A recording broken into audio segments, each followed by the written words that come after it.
안녕하십니까. 지식산업센터 전문기업 지산엔 박희성 대표입니다. 2019년 11월 25일 월요일 퇴근길 영상입니다. 조금 퇴근이 늦었는데요. 오늘 퇴근하면서는 지식산업센터가 최근에 굉장히 많이 지어지면서 이렇게 판매 전략의 일환으로 지식산업센터의 모습들이 굉장히 진화되고 있습니다. 그 진화되는 모습의 가장 큰 특징은 일단은 규모가 큰 것들이 이렇게 강세를 보이고 있고, 그 다음에 이제 또 특징 중에 하나는 대기업들이 또 많이 들어오고 있고요. 그 다음에 또 특징 중에 하나는 이 규모가 크다 보니까 이 안에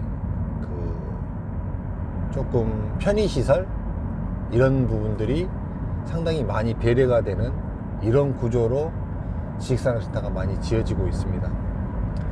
여기서 이제 이 다음으로 만약에 차세대로 넘어간다고 봤을 때는, 제가 봤을 때는 좀 더 이렇게 편의를 제공하고 좀 더 시스템을 최첨단화 시켜서 고급화 전략으로 고분양가를 이겨내지 않을까라는 생각이 개인적으로 듭니다.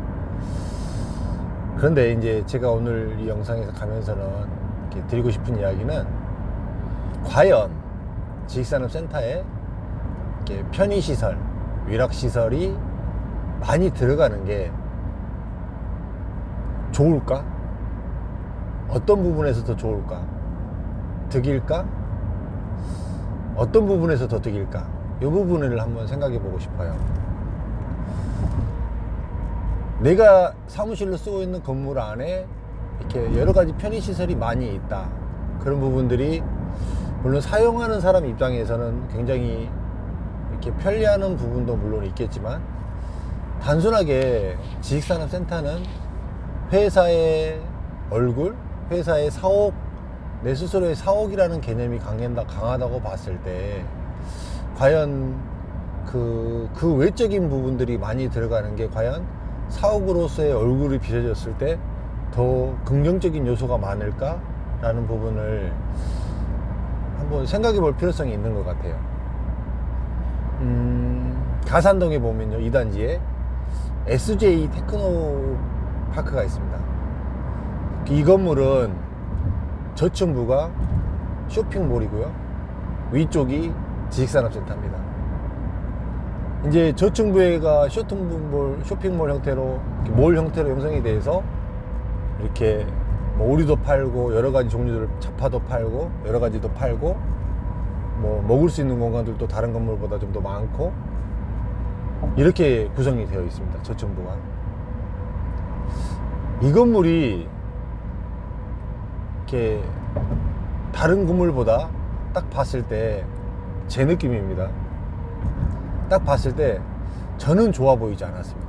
저는 좀 이렇게 몰 형태가 너무 많이 들어가 있어서, 이거는 뭐 좀 지식산업센터 같은 느낌도 아니고, 그렇다고 뭐 완전히 뭐 쇼핑몰도 아니고, 이거 어중중한 이런 느낌이, 이렇게 회사를 대표하는 지식산업센터로서의 모습을 대변하기가 조금 제가 봤을 때는 이렇게 좋아 보이지가 않았어요. 그 다음에 지식산업센터는 전통적으로 그 건물에 딱 이렇게 입구에 들어가게 되면 이렇게 좀 기업의 이미지, 이렇게 사업을 하는 회사의 이미지가 또 훨씬 강했는데, 이제 이렇게 되면 이렇게 장사를 하는 어떤 이렇게 이런 이익을 추구하는 이런 장사의 개념이 좀 더 강하게 보이기 때문에 조금 회사의 이미지하고는 상당히 동떨어져 있는 이런 느낌을 상당히 좀 받았습니다. 이제 최근에 지식산업센터들이 굉장히 크게 매모드하게 들어가면서, 이제 영화관 같은 것도 들어가고, 뭐 피트니스도 크게 들어가고, 뭐 여러 가지, 일단은 근생 부분이 굉장히 보완이 돼서 강하게 들어가다 보니까 아마 이 부분이 굉장히 주목이 되고, 이런 편의시설들이 좀 더 주목이 되어서, 이런 부분이 더 들어가니까 지식산업센터가 훨씬 더 사용하기 편하고 좋다라는 이런 이미지로 강하게 가는 것 같습니다. 근데 과연 이 부분이 사무실을 사용함에 있어서 과연 사무실을 지식산업센터를 사용함에 있어서 더 득이 되는 부분인지는 사실 저는 잘 모르겠고요. 이게 이제 그런 이제 편의시설들이 전부 다 기업체를 위한 이런 공간으로서 이렇게 작용을 한다고 그러면 사실은 좀 더 나은데, 거의 대부분 또 그렇게 다 채워지기는 또 쉽지 않을 거란 말이에요. 이런 부분들이 또 한번 생각해 봐야 되지 않을까라는 생각이 좀 들고요. 또 이제 이런 부분으로 인해서 사실은 지식산업센터로 입주하신 분들이 좀 더 피해를 보는 부분도 사실은 없지 않아 있습니다. 왜 그러냐면, 전체적으로 이제 외부에서 찾아오시는 손님들이 조금 더 이렇게 번거롭게 되고요. 그 다음에 이런 이제 근생 부분이 많이 가게 되면, 물론 이제 관리비 부분을 근생 쪽하고 이렇게 지식산업센터 쪽하고 나누기는 하지만, 그래도 이런 부분이 많이 활성화가 되면 전체적인 관리비가 조금은 올라가고 상승하는 부분도 배제할 수는 없습니다. 이런 부분에서. 이런 부분 때문에 한 번쯤은 또 이런 부분을 생각해 봐야 되지 않을까라는 생각도 들고요. 이제 사실 일반 사람들이 잘 몰라서 그렇지, 지식산업센터가 최근에 굉장히 매모드하게 크게 들어가잖아요. 뭐 한 10만 평 정도 들어간다고 치잖아요. 근데 거의 대부분 10만 평이 이렇게 그 롯데타워처럼 단일 건물로 이렇게 쭉 올라가게 되면 저는 상징성도 있고 좋다고 봅니다. 근데 거의 대부분 단일 건물로 올라가지 않고, 지식산업센터는 또 높이 제한이 있기 때문에 보통 한 3개 동에서 4개 동으로 나눠지거든요. 그러면 한 개 동이 거의 한 2만 평 조금 넘어가는 이런 구조로 많이 지어져요. 2만 평 조금 넘어가게.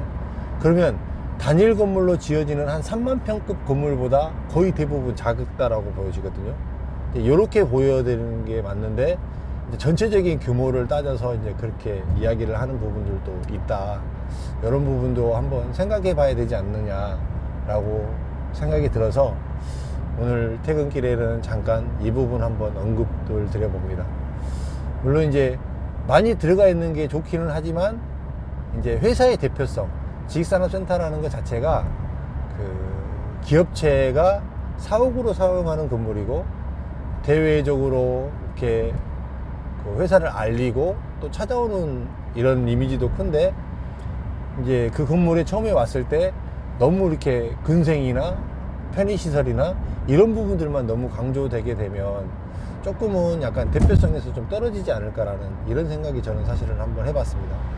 그거는 이제 제가 아까도 이야기 드렸듯이 그런 건물들을 가보게 됐을 때는 또 절실하게 느끼는 부분인데, 또 그런 것들을 보지 않으신 분들은 또 잘 모를 수 있는 부분이기 때문에 이 부분도 한번 생각해 볼 필요성이 있다라고 생각이 됩니다.